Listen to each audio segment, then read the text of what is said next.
Hello friends, அனைவருக்கும் வணக்கம். எல்லோரும் எப்படி இருக்கீங்க? இன்றைக்கி நம்ம சேனலில் ஒரு ஓரியண்டல் ரெசிபி தான் பார்க்க போகிறீங்க. என்னன்னு பார்த்தீங்கன்னா தபுலே இதோட நேம். இது வந்து மிடில் ஈஸ்ட் கண்ட்ரீஸ்லலாம் ரொம்ப famous. Like Lebanon, Syria, Egypt இந்த மாதிரி கண்ட்ரீஸ்லலாம் இது ரொம்பவே பாப்புலரான ஒரு டிஷ்ஷு. இது கூடவே பார்த்திங்கன்னா நான் ஒரு அப்படைசர் அண்ட் பார்பிக்யூ, இது கூட சாப்பிட்றதுக்கான பார்பிக்யூ எல்லாமே ரெடி பண்ணி வச்சுருக்கேன். எல்லாமே உங்களுக்கு கூட ஷேர் பண்ணிக்கிறேன். ஓகே, வாங்க நம்ம வீடியோக்குள்ளே போகலாம். ஃபர்ஸ்ட் ஒரு மிக்சிங் பவுல் எடுத்துக்கலாம். இதில் 2 கப் குஸ்குஸ் ஆட் பண்ணிக்கலாம். இதுக்கு பதிலாக நீங்கள் ப்ரௌன் ரைஸ், கியூனோ எது வேணாலும் யூஸ் பண்ணிக்கலாம். இதில் 1/2 டீஸ்பூன் சால்ட்டு, அதுக்கப்புறம் 1/2 டீஸ்பூன் பெப்பர், அப்புறமா 1 குழிக்கரண்டி லெமன் ஜூஸ் ஆட் பண்ணிக்கிறேன். அடுத்து 1 குழிக்கரண்டி ஆலிவ் ஆயில் அதே கரண்டியில். ஸோ இது எல்லாத்தையும் ஆட் பண்ணிவிட்டு நல்லா மிக்ஸ் பண்ணிக்கணும்.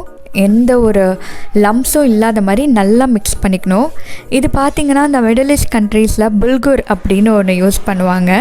நம்ம வந்து குஸ்குஸ் தான் எடுத்து யூஸ் பண்ணியிருக்கோம். இங்கே இதில் வார்ம் வாட்டர் ஆட் பண்ணிக்கிறேன் நான். எப்படின்னா இது மேலே நிற்காத அளவு நம்ம ஆட் பண்ணிக்கணும். அந்த லெவல் பார்த்துட்டு எல்லா இடத்துலையும் நல்லா அந்த வார்ம் வாட்டரை ஃபுல்லாக ஸ்ப்ரெட் பண்ணி தனியாக எடுத்து வச்சிடணும்.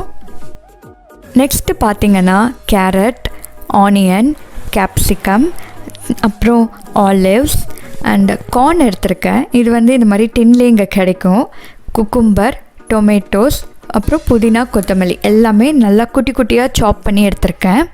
இப்போது ஒரு பவுலில் நம்ம ஆல்ரெடி சாப் பண்ணி வச்சுருந்த ஒரு பெரிய சைஸ் ஆனியன், அப்புறம் ஒரு பெரிய சைஸ் தக்காளி அண்ட் நம்ம கிரேட் பண்ணி வச்சுருந்தோம்ல கேரட், அதையும் ஆட் பண்ணிக்கலாம். அண்ட் கேப்சிகம் அதே மாதிரி சாப் பண்ணி வச்சுருந்தது அதையும் ஆட் பண்ணிக்கலாம், ஒரு கேப்சிகம்.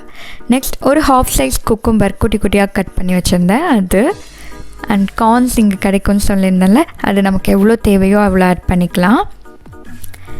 நெக்ஸ்ட் பார்த்திங்கன்னா ஆலிவ்ஸ் ஆட் பண்ண போகிறேன். எல்லாமே நீங்கள் நல்லா ஃபைன்லி சாப் நல்லா குட்டி குட்டியாக கட் பண்ணி ஆட் பண்ணிக்கோங்க. புதினா, கொத்தமல்லி எல்லாமே ஆட் பண்ணிக்கணும். எல்லாமே நல்லா மிக்ஸ் பண்ணிக்கணும் நம்ம. அப்போ தான் வந்து எல்லா வெஜிடபிள்ஸும் நல்லா மிக்ஸ் ஆகும். இது பார்த்திங்கன்னா ரொம்ப ரொம்ப ஹெல்த்தியான ஒரு டிஷ். எல்லா வெஜிடபிள்ஸும் நம்ம ஆட் பண்ணியிருக்கோம் இல்லைங்களா. இதில் 1 டீஸ்பூன் பெப்பர், அப்புறம் 2 டீஸ்பூன் சால்ட் ஆட் பண்ணிக்கிறேன் நான். அண்ட் அதில் நம்ம ஆட் பண்ணோம்ல லெமன் ஜூஸ், ஆலிவ் ஆயில் அதே தான் இதுலேயும். ஸோ இப்போது அதே கரண்டியில் 2 குழிக்கரண்டி ஆலிவ் ஆயில் ஆட் பண்ணிக்கிறேன். நெக்ஸ்ட் அதே மாதிரி 2 குழிக்கரண்டி லெமன் ஜூஸ் ஆட் பண்ணிக்கலாம். அவ்வளோதான். இது எல்லாத்தையும் திருப்பி நம்ம எல்லாமே சேர்கிற மாதிரி நல்லா மிக்ஸ் பண்ணி கொண்டு வரணும். இது பார்த்திங்கன்னா ரொம்ப ரொம்ப சிம்பிளான ஒரு டிஷ்ஷு. நம்ம ஆல்ரெடி தனியாக எடுத்து வச்சுருந்தோம்ல ஒரு குஸ்குஸ், அதையும் இப்போ நான் எடுத்துக்கிட்டேன்.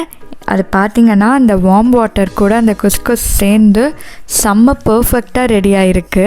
நல்லா பொலன்னு வந்திருக்கு. நம்ம வந்து ஹாட் வாட்டர் ஊற்றிடக்கூடாது, ப்ளஸ் தண்ணி அளவும் ரொம்ப பார்த்து ஊற்றணும். அப்போ தான் கரெக்டான அளவு நமக்கு கிடைக்கும். பாருங்கள், செம்ம பொலன்னு ரெடி ஆகிருக்கு. இருக்கட்டும். இப்போ பார்த்திங்கன்னா நம்ம இப்போ பண்ணி வச்சிருந்த வெஜிடபிள்ஸ், இந்த குஸ்குஸ், இது ரெண்டுத்தையும் கம்பைன் பண்ணிக்க போகிறோம். ஸோ இது எல்லாத்தையும் நான் இதில் ஆட் பண்ணிக்கிறேன்.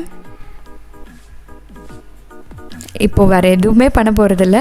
ரெண்டுத்தையும் நல்லா மிக்ஸ் பண்ணிட்டோன்னா நம்மளோட தபுலே செம்மையாக ரெடி ஆகிடும். இது பார்த்திங்கன்னா செம்ம காம்பினேஷன் பார்பிக்யூக்கு.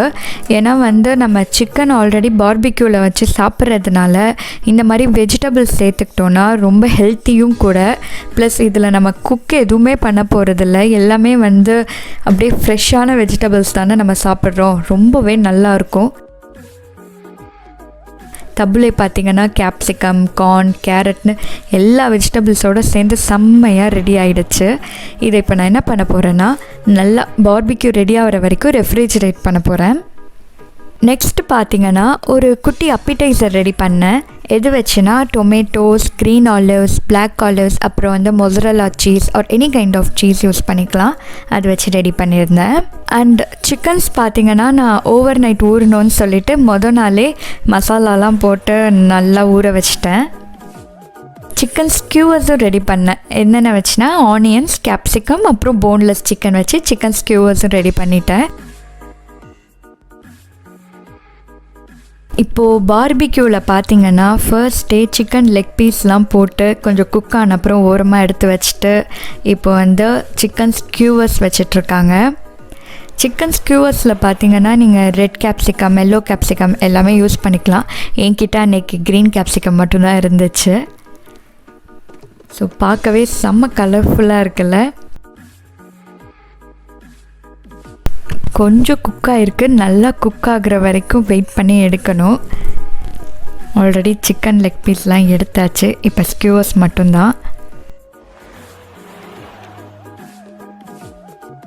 பார்த்திங்கன்னா எல்லாமே பர்ஃபெக்டாக கலர்ஃபுல்லாக ரெடி ஆகிடுச்சு. எல்லாமே செம்மையாக இருந்துச்சு. நீங்களும் ட்ரை பண்ணி பார்த்துட்டு எனக்கு கமெண்ட்ஸ் சொல்லுங்கள். நெக்ஸ்ட் ஒரு சூப்பரான வீடியோவில் பார்க்கலாம். அது வரைக்கும் stay connected. Have a nice day. Bye, take care. வணக்கம். இந்த வீடியோ உங்களுக்கு பிடிச்சிருந்தா சப்ஸ்கிரைப் பண்ணி பெல் ஐக்கான் கிளிக் பண்ணிவிடுங்க. முக்கியமாக லைக் அண்ட் ஷேர் பண்ண மறந்துடாதீங்க.